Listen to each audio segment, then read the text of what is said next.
Welcome to Kuma English Listening Hub.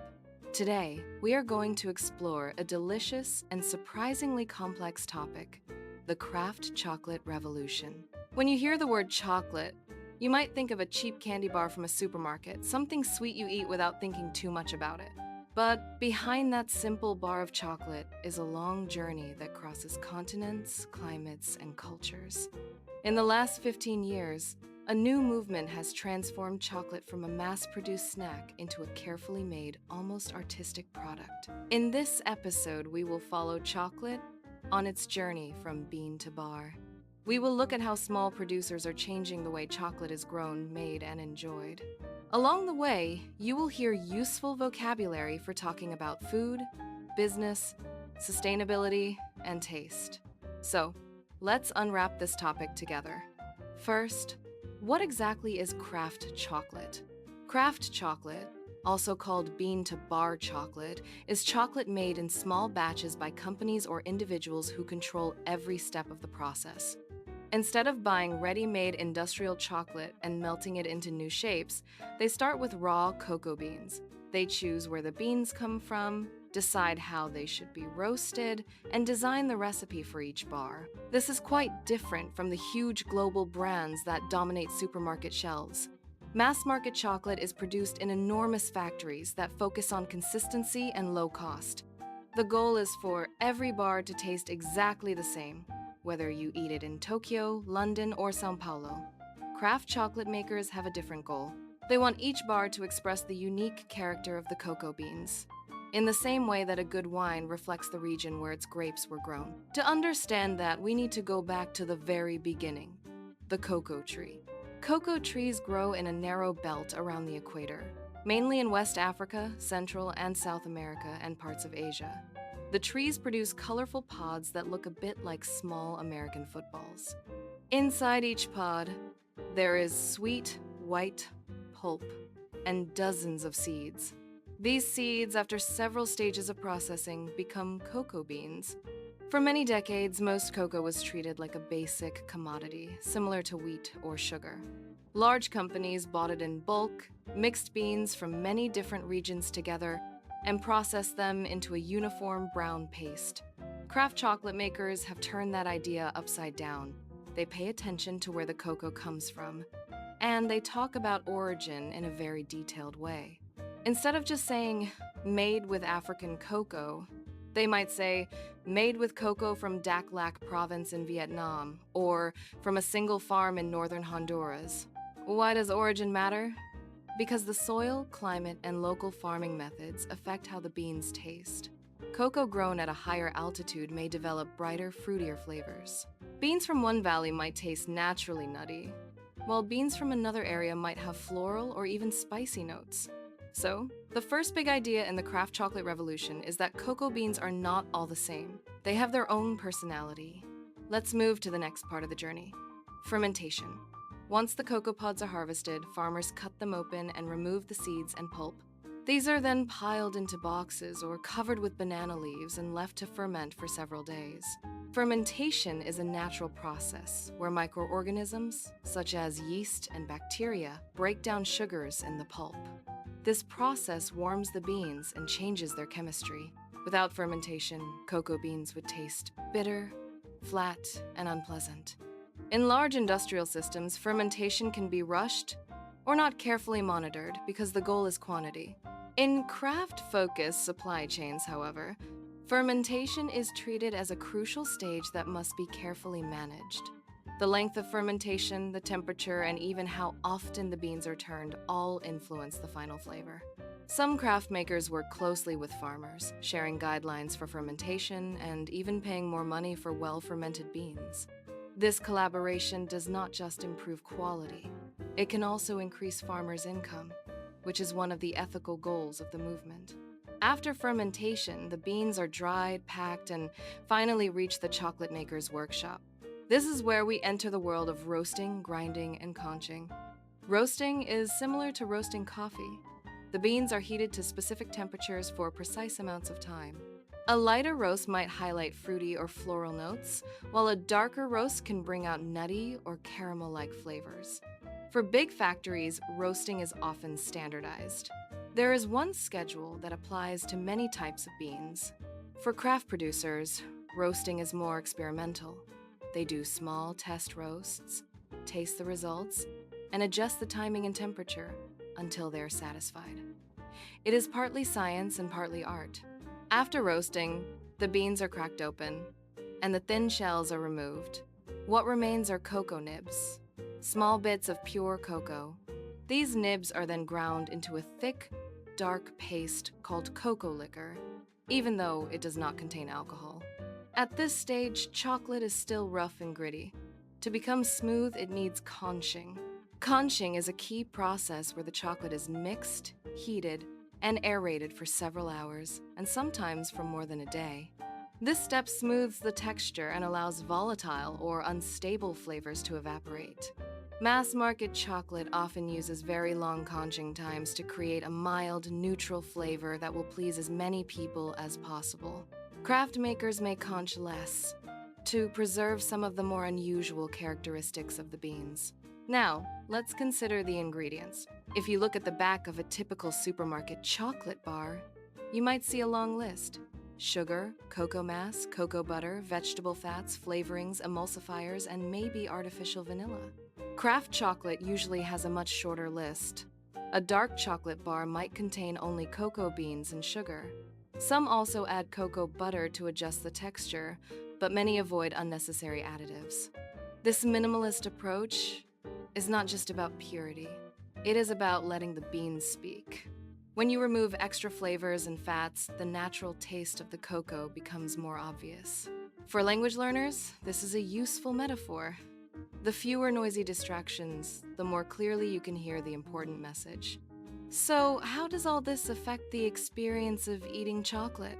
In the world of craft chocolate, tasting is almost like a ritual. People are encouraged to slow down and pay attention. Instead of simply chewing and swallowing, they are told to look at the color, notice the snap when the bar breaks, smell the aroma, and finally let the chocolate melt slowly on the tongue.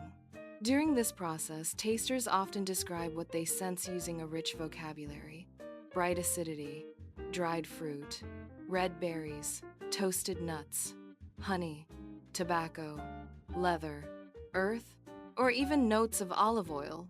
Of course, some of these words are metaphors. The chocolate does not literally contain leather or tobacco.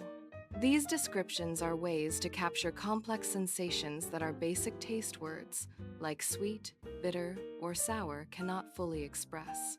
For you as an English learner, chocolate tasting can be an entertaining way to practice descriptive language. It invites you to experiment with adjectives, similes, and comparisons.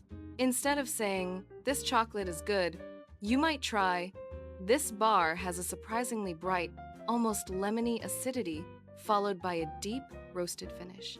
Craft chocolate encourages people to speak about flavor in a more precise and imaginative way. However, the craft chocolate revolution is not only about taste. It also raises important social and economic questions. Cocoa farming is often associated with low wages, unstable markets, and, in some regions, even child labor. For years, large chocolate companies have been criticized for not doing enough to improve conditions on cocoa farms. Craft makers, because they work on a smaller scale, can build direct relationships with farmers or cooperatives. Many of them use the term direct trade to describe this approach. Instead of buying anonymous beans from a commodity trader, they pay a premium to specific producers and tell their stories on the packaging. You might see information on a bar like this: harvested by a particular cooperative, fermented for 6 days, dried on raised beds, paid at a price that is double the usual market rate. Of course, craft chocolate alone cannot fix all the problems in the cocoa industry. The total volume of beans used by small makers is tiny compared to the amount consumed by global brands. But this movement is still influential because it changes consumer expectations. It shows that chocolate can be traceable, transparent, and more fairly traded. In this way, a small square of chocolate becomes a conversation starter about global supply chains, ethics, and sustainability. Speaking of sustainability, the craft chocolate industry has also revived interest in older, more diverse types of cocoa. During the 20th century, many farmers were encouraged to plant high-yield varieties that produced a lot of beans but did not always have the best flavor. This is similar to what happened in many areas of agriculture where quantity was valued over quality. Craft makers often seek out heirloom or heritage varieties of cocoa that might be more delicate, more aromatic, or more rare. These varieties can be more sensitive to disease and may produce fewer beans, so they are not always attractive for large-scale industrial farming. However, by paying more for these special beans, craft makers create an economic reason for farmers to protect them. In some regions, this has helped maintain both biodiversity and local traditions. On top of that, small producers tend to talk more openly about environmental issues.